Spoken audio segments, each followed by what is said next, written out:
watching the CBSE Class 11 English course on SWS, and in this video we are going to be discussing Khushwant Singh's The Portrait of a Lady. Now, someone like me has grown up reading Khushwant Singh, his many novels, also his weekly columns in magazines like the Illustrated Weekly of India, and many columns in different newspapers of the country. Khushwant Singh was always known as someone who was not afraid to speak his mind.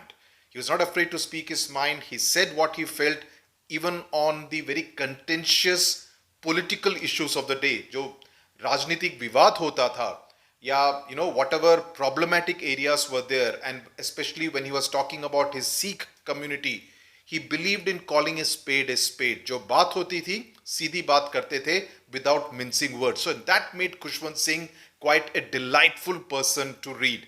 And if you can actually look up the net and read some of his earlier works, you would realize what I'm talking about. Now, this particular story, The Portrait of a Lady, is an extremely emotional kind of a story, right?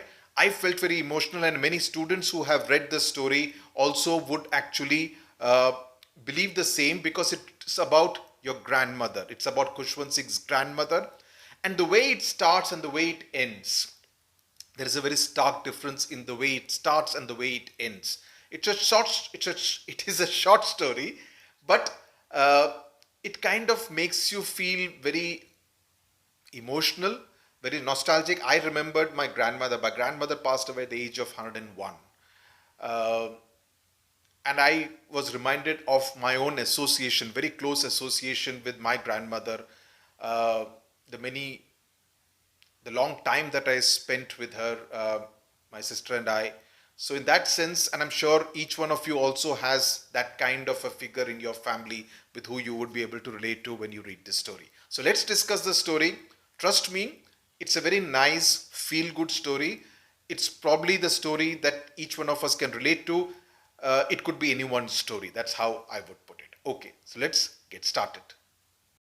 Okay, I hope you can see the screen on which we have put the PDF of The Portrait of a Lady. While you'll be having your textbook अपने पास रखिए, लेकिन अगर screen पे होगा तो मुझे लगा शायद आपको आसानी होगी समझने में. Okay, so and I'll be trying to do it in both English and Hindi. Okay, for those of you who are comfortable with Hindi as well, but predominantly English, because after all English में ही answers लिखने हैं. The notes has question and answers also. All the possible question and answers that you can get from this chapter, the answers have been given. Okay, so let's start. My grandmother, like everybody's grandmother, was an old woman. Now, he's just stating a fact. And if you read the sentence just as it were, it would feel like my grandmother, like everybody's grandmother, was an old woman. Now, old is not entirely exactly a very polite expression. Elderly person is a better way of putting it. But by calling her an old woman, he just, is almost like very crude in the way of his expression. She had been old and wrinkled. Second time, the word old being used. And wrinkled again, something which is associated with old age. For the 20 years that I had known her. Okay, so what does it mean? That the age of the author at that time is 20 years. People said that she had once been young and pretty and had even a husband, but that was hard to believe. Now, you see, look at the way he's writing. It's from a very young boy's perspective, who is rather inconsiderate about old age. एक तरह से जो थोड़े बुजुर्ग हैं, उनके बारे में एक तरह से a sense of disrespect is what he's showing. And he's making fun of the grandmother who is looking old. He's also making fun of the grandfather. So the whole tone of the story, the way it begins, is slightly, जैसे English में बोलते हैं, intemperate, inconsiderate. Okay, so that's a kind of thing, and I have written a short note on that, on the tone of this story. Please go through the tone of the story का जो मैंने note लिखा है, उसके बारे में आप जरूर पढ़ लीजिए. Okay, आप बोलो या तुम बोलो? Okay, so 20 साल की उम्र है, 20 years old is the age of the boy, the author. People said that she had once been young and pretty and had even a husband, but that was hard to believe. So look at the, he doesn't think that she could have had a husband and she could have been young and beautiful at one time. So agar aapse question pucha jaye, then what does he find it hard to believe? You need to essentially repeat put out this sentence. My grandfather's portrait hung above the mantelpiece in the drawing room. Mantelpiece is not a showcase, but a place where things are kept and stuff like that in the drawing room.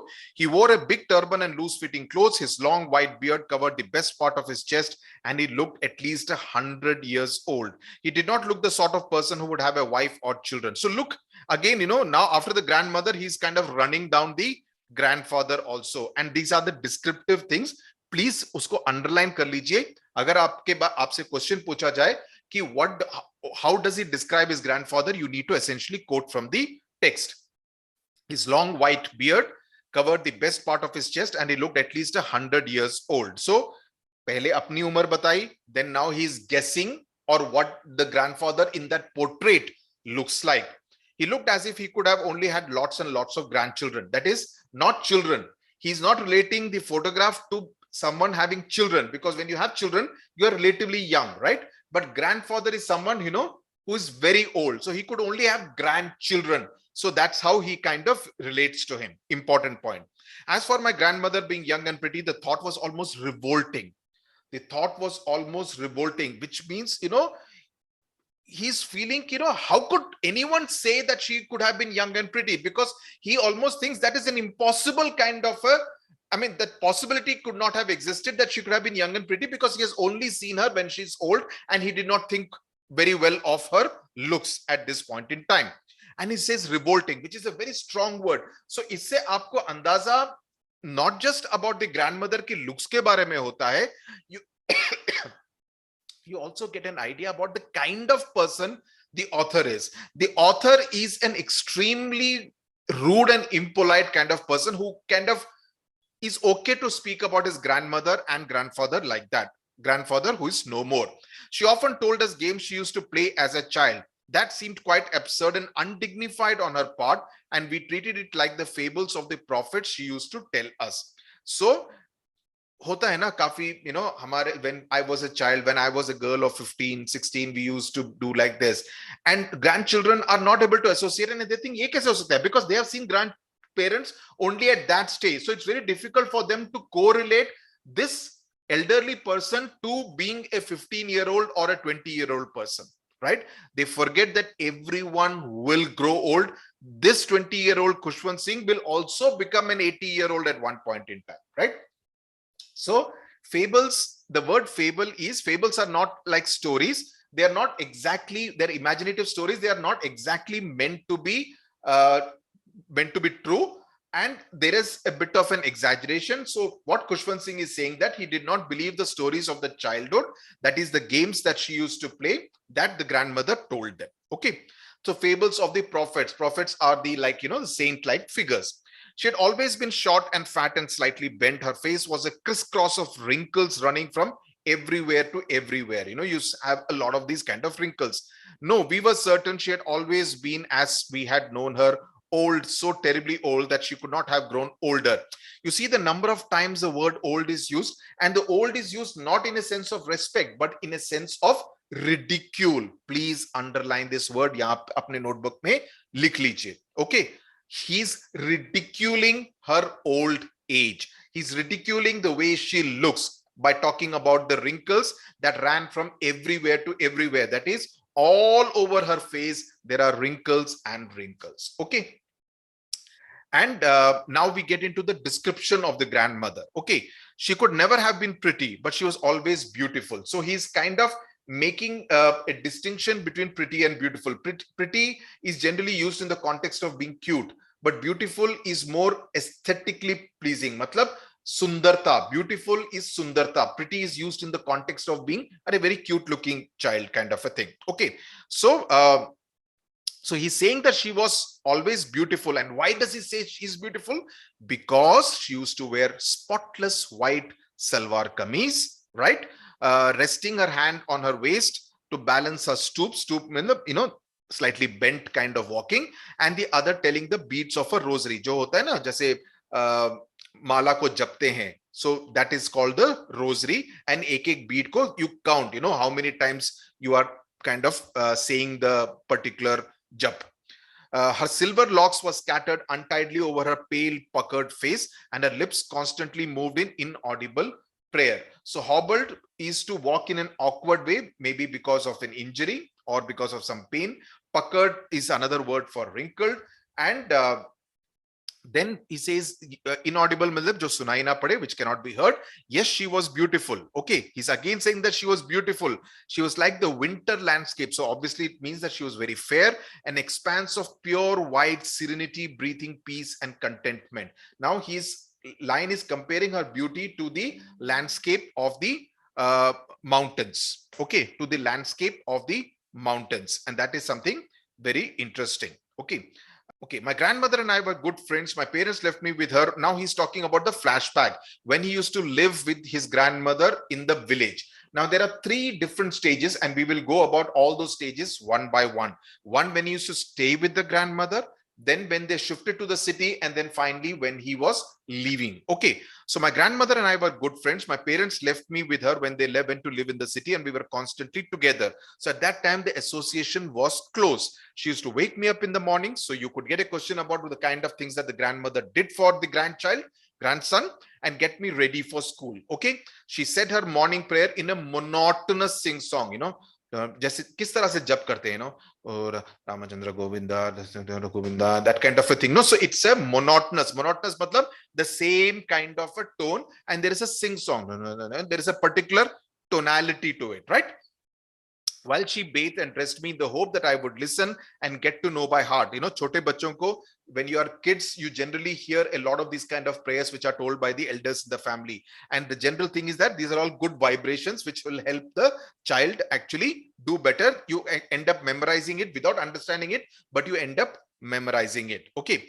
I listened because I loved her voice, but I never bothered to learn it. Okay. कभी सीखने की कभी याद रखने की कोशिश Khushwant Singh ne nahi ki. Then she would fetch my wooden slate, which she had already washed and plastered with yellow chalk, a tiny earthen ink pot, and a red pen, tie them up in a bundle, and hand it over to me. So she would get him ready to go to school. These were all the school's items that he needed to carry. After a breakfast of a thick, stale chapati, stale matlab basi, which has got spoiled, okay, with a little butter. It's a little strange. Why should the grandmother feed him stale chapati? Seems a little strange. And sugar spread on it. कभी चपाती को चीनी के साथ खाया है? मैंने खाया है. Okay, it has its own taste. Some may find it weird, but it has its own kind of taste. Okay, sugar spread on it. We went to school. She carried several stale chapatis with her for the village dogs. So the stale chapatis which she used to give to her grandson also were carried for the stray dogs. Now, stale chapatis, it could mean two things. Was it the grandson's interpretation that he also got what the stray dogs got, or was it really gone bad? Okay, and carrying of these stale chapatis for the village dogs also shows a bit of a concern for the dogs, for the stray animals. Also, maybe it's also a desire that food should not go waste. Okay, and it's also a way of life in India. अगर आपने देखा होगा हमारे शहरों में, गांवों में तो definitely, to the cattle, to the dogs, etc. You feed stuff which is cooked at home, which is left over, you feed this thing. So it's a part of way of life. So it could mean any of the three things. My grandmother always went to school with me because the school was attached to the temple. Okay, now this is another aspect of the grandmother. The priest taught us the alphabet and the morning prayer. जो पुजारी मंदिर में होता था.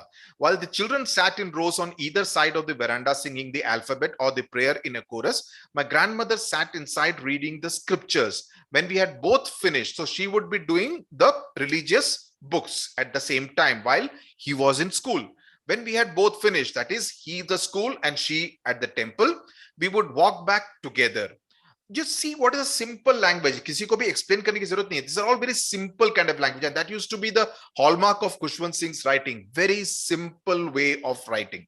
This time the village dogs would meet us at the temple door. Okay, so the village dogs also knew that she would be carrying stale chapatis for them, so they would meet her at the door of the temple, the entrance to the temple. They followed us to our home, growling and fighting with each other for the chapatis we threw to them.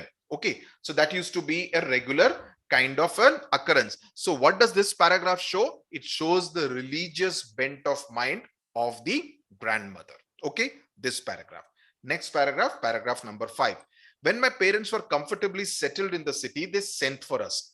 जब city में settle हो गए, Then they sent for us का मतलब क्या है, उन्होंने बुलावा भेजा. They called the grandson and the not grandson, the son and the mother, that is the parents के mother and the son, the grandmother and the grandson, to come to the city. That was a turning point in our friendship. How was it the turning point? Because the life, the way it was in the village, and now the life that would follow in the city was totally different. The relationship changed. और अगर आपसे पूछा जाए what is the difference, then you need to write about how the life was in the village and how life would be now in the city, about which we will now read. Although we shared the same room, I used to go to an English school. My grandmother no longer came to school with me. That was difference number one. Earlier, she would spend almost half the day, while he was at the school, she would spend the same time in the temple. Now, the grandmother no longer accompanied him to the school. The other difference was now he used to go to an English school in a motor bus. Earlier, they used to walk together and he would be going to the village school. Now, the difference is that he's going to an English school and he would go in a bus.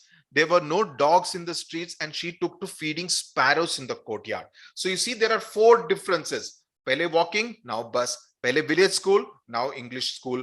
Pehle she would accompany, now she doesn't accompany. Earlier she used to feed the dogs, now she feeds the sparrows. चार differences हैं. Please note it down. छोटा point में लिख लो, याद रहेगा. Question आए तो you know exactly what to answer this paragraph from. Okay, from this paragraph. As the years rolled by, we saw less of each other. For some time, she continued to wake me up and get me ready for school. That she tried to kind of still be involved in some way with her grandson's daily routine. When I came back, she would ask me what the teacher had taught me. I would tell her the English words and little things of Western science and learning. Okay, these were the kind of subjects in contrast to the kind of things that he would learn earlier in school. Earlier, they would be learning about the scriptures, right? Earlier, they would be learning about the scriptures, the alphabet from the morning prayer and the alphabet by the priest. And there, the school he would be studying in a village school. Okay, now he was learning Western science and learning and English words, the law of gravity, Archimedes principle, the world being round, etc. Now, all these were new things as far as the grandmother was concerned. This made her unhappy. She could not help me with her lessons. What does it mean? That with his lessons, it means that she wanted to be involved with his academic life. But now she found herself incapable of helping him with his lessons because she did not know Archimedes' principle or the law of gravity or why the world was round, etc. So in that sense, there was a sense of disconnect that she felt vis-a-vis her grandson. She did not believe in the things they taught at the English school and was distressed. Distressed matlab unhappy that there was no teaching about God and the scriptures. One day I announced that we were being given music lessons. She was very disturbed. Why? To her, music had lewd associations. Lewd matlab vulgar. It was the monopoly of harlots. Harlot matlab prostitutes and beggars, and not meant for gentle folk, for the good people, for the gentle people. She said nothing, but her silence meant disapproval. She rarely talked to me after that. This paragraph is very important. Okay, it's an extremely important one. So her opinion about science, her opinion about music, her opinion about the fact that the school did not teach her scriptures is very important. Okay, it shows a side to her personality. So please note it down. Answers में लिखा है ये सब, but अगर आप side में रख लेंगे आपको भी याद रहेगा कि what are we talking about. Okay, and all the words which are there in the text, if you can quote from that, even better. When I went up to university, so now he's kind of gone to university for graduation. I was given a room of my own. The common link of friendship was snapped. So now they were not sharing the room. My grandmother accepted her seclusion. Seclusion matlab her isolation, that she was staying alone, with the resignation. That is, you say, no, you're resigned to your fate. With the acceptance, that she kind of accepted it. Ki abhi mere ko akela rehna hai. Now I'm no longer an integral part of my grandson's life. She rarely left her spinning wheel to talk to anyone. The charka, the way Mahatma Gandhi used to do. From sunrise to sunset, she sat by her wheel spinning and reciting prayers. Only in the afternoon, she relaxed for a while to feed the sparrows. While she sat in the veranda, breaking the bread into little bits, hundreds of little birds collected around her, creating a veritable bedlam of chirrupings. Some came and perched on her legs, others on her shoulders. Now, chirruping, seclusion, isolation, bataya maine aapko. Chirruping is the high-pitched sound of the birds. Okay. Veritable is used for emphasis. Laburnum top mein bhi chirruping's word hai aapke poem mein. Veritable is used for emphasis. There is a bedlam. Bedlam means a scene of uproar and confusion. The way, have you seen, say, about 20 sparrows or 50 sparrows coming and doing kind of the whole noise that they would create? That is what is called a bedlam of chirrupings, means the high-pitched sound. Some came and the company of sparrows. So the sparrows have now replaced the grandson in her life. Earlier, they replaced the dogs. But now this grandson gone, so they were kind of coming very close. There was a comfort level that the sparrows had with the grandmother. So now the sparrows have replaced even the grandson in her life. And this was the happiest half hour of the day for the grandmother. Okay, she smiled but never shooed her away. So they were what were providing her company. They were the one who was showing their affection, right? And this is very important. When I decided to go abroad for further study, so now the next stage, I was sure my grandmother would be upset. I would be away for 5 years, and Khushwant Singh did go to UK for higher studies. And at her age, one could never tell, in the sense that she may pass away because she was really old. My grandmother could. She was not even sentimental. She came to leave me at the railway station. That is, from the railway station, he would be going to the nearest airport, and from there he would be flying. Or maybe he took a ship, I'm not too sure. She came to the railway station but did not talk or show any emotion. Her lips moved in prayer. Her mind was lost in prayer. So she was an extremely devout and religious kind of a person. Her fingers were busy telling the beads of the rosary. Telling the beads, matlab you're counting essentially, right? Using it for a count, keeping a count. Silently, she kissed my forehead, and when I left, I cherished the moist imprint. Okay, so a wet kiss as perhaps the last sign of physical contact between us, in the sense that he did not expect to see her alive when he returned after 5 years. So, you see the mood of the story changing. आपको एहसास हो रहा है कि किस तरह से mood, पहला पैराग्राफ कैसा था, किस तरह से वह अपनी ग्रैंडमदर और ग्रैंडफादर का मजाक उड़ा रहा था, और उसके बाद किस तरह से पहले का village, which was a very matter of fact, just telling the facts, and now how it has changed, and we are getting more and more emotional about the grandmother, right?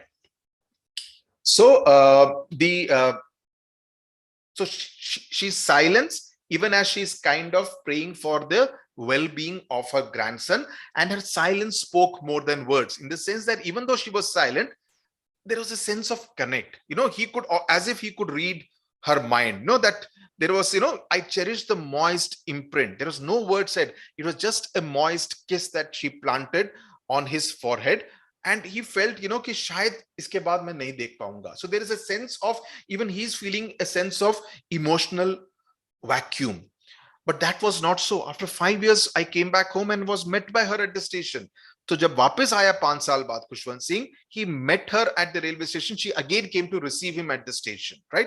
She did not look a day older, in the sense that how she looked 5 years ago, she still looked pretty much the same. She did not look older. She still had no time for words. Even now, she was not speaking. And while she clasped me, as in hugged him in her arms, I could hear her reciting her prayers. So all the time, so that's one constant in her life, that she's always in a prayer mode. Always she's in prayer mode. Even on the first day of my arrival, her happiest moments was not the fact that Khushwant Singh had come back home. Her happiest moments was with her sparrows, whom she fed longer, and with frivolous rebukes. Frivolous matlab something which is non-serious, scolding. वो बच्चों को बोलते हैं ना, hey, तुम ऐसा करोगे तो मैं तुमको मारूंगा, that kind of a thing. Or with, maybe with pets, etc., the way you talk. So that's how she was talking with the sparrows. In the evening, a change came over her.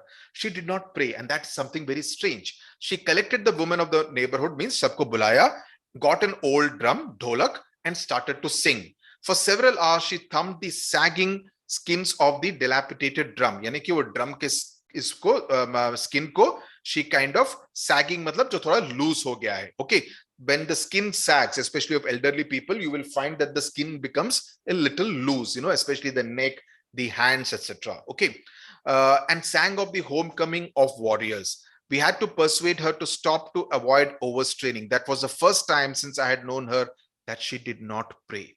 The first time. So you see, prayer is a constant theme. As I said, this day she did not think. So it's almost like, कि कुछ अलग है. Something different is going to happen, and that's why probably she did not pray. Almost as if she could sense that her end was near. The next morning, she was taken ill because of all the strain of beating the drum and singing. It was a mild fever, and the doctor told us that it would go. ठीक हो जाएगा. But my grandmother thought differently. She told us that our end was near. So she knew that it was time for her to go. She said that since only a few hours before the close of the last chapter of her life, she had omitted to pray. Last chapter of her life means her life is going to end. She had omitted to pray. She was not going to waste any more time talking to us. So why did the grandmother not want to speak to the family? Because she seemed to have a premonition. एक तरह से अंदाजा, एक तरह से, you get a foreboding, that you are going to die very soon. She said that since only a few hours were left before she passed away, she had decided not to waste any more time talking to her family members. She lay peacefully in her bed praying. Okay, we protested, but she ignored her protests. They said, no, don't pray now. You'll be straining yourself. But she ignored their protests. She lay peacefully in bed praying and telling her beads. Even before we could suspect, her lips stopped moving, and the rosary fell from her lifeless fingers. She had passed away. A peaceful pallor spread on her face, and we knew that she was dead. Pallor is a very pale kind of appearance. We lifted her off the bed as is customary, lay her on the ground, and covered her with a red shroud. Shroud means the garment which is used for cremation, for burial. After a few hours of mourning, we left her alone to make arrangements for her funeral. In the evening, we went to her room with a crude stretcher to take her to be cremated. The sun was setting and had lit her room and the veranda with the blaze of golden light. So the light was coming. So it's almost like, the world was blessing her place, the place where she had lived for the past so many years, right? Thousands of sparrows sat scattered on the floor. There was no chirruping, so they were not making a sound. But all the thousands of sparrows had actually assembled to pay their last respects to the grandmother. We felt sorry for the birds, and my mother fetched some bread for them because every day she would feed them. So his mother thought that they had come for him, for the bread. The sparrows took no notice of the bread. When we carried my grandmother's corpse off, they flew away quietly. Next morning, the sweeper swept the breadcrumbs into the dustbin. So the birds felt the sorrow of the loss of the grandmother. They did not come for the bread. They used to come to spend time with her. Pehle last page mein dekha na, that they used to play, they used to be perched on her head and on shoulder, etc. So they used to come to play with her, and she also would indulge in some kind of playful banter, frivolous rebukes that she would do. That is something the sparrows missed. So the sparrows understood the grandmother probably better than Khushwant Singh. That is another important messaging of this extremely emotional story. So the breadcrumbs jo next morning sweeper ne sweep kar diye, that marks the end of an era, right? A life of giving to beings who could not speak. That is, she was giving to the sparrows for so many years, right? Who could not speak to her in her language. They showed love. They showed love for her in life and even after she was no more. So food in that sense is also a theme of the story. That's my interpretation, that food is an important theme of the story. Pehle chapatis she used to give to the dogs, and then the breadcrumbs to the sparrows. So she stuck to the basics of feeding. That is something very important. So iske baad maine question and answers likhe hain, about kitne 11 questions likhe hain. So please go through the question and answers, and that will kind of cover everything that you need to know about the story. But once you have done the video, please go through the notes again and then read the question and answer, so that this portrait of a lady you will be very comfortable with. You will not have any issues. All the best to you. Thank you very much for watching. Do well. Bye bye.